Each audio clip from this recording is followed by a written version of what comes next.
Welcome to our speed painting for the week of September 28th. All the time recently, the Lord keeps emphasizing that life with Him is about being home with Him.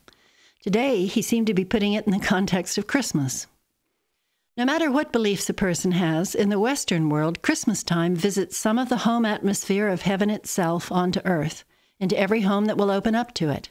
It's meant to be the time of homecoming, of welcome, of gracious giving and forgiving, and love for even the unlovable, where everyone and everything glitters and is special, at least for a while.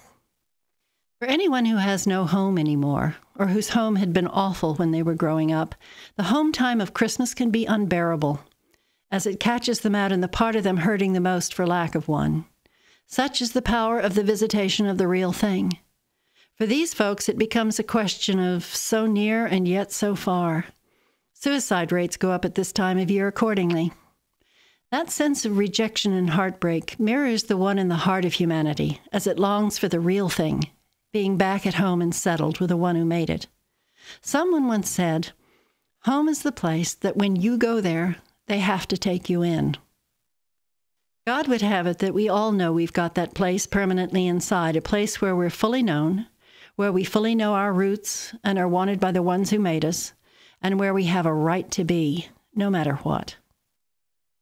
Mercifully, the full truth of this ache usually doesn't get faced without first having met up with the Lord. As He fills the heart, the depth of the longing gets felt at the same time that He's canceling it out. Who could bear it otherwise? Life has a lot of coping, of struggling to make a pretend life work out, and of covering over of pains. If there was no relief coming, why face the futility? Overwhelming joy and relief for having arrived at last is often the first thing anyone feels on becoming Christian. Few homes exist that feel like Christmas all the time.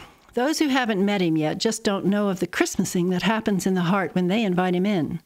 And Christians could perhaps open up in their hearts a lot more and have much more of that home living going on inside them for their benefit and for everyone else's.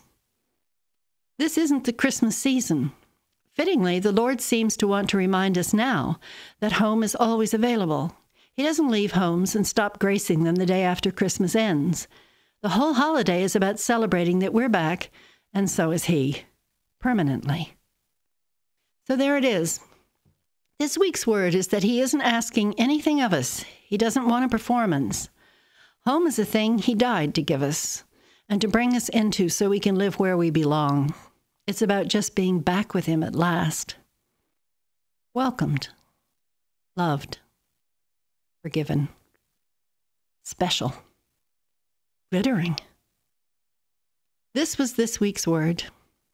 May it really enter you where you live.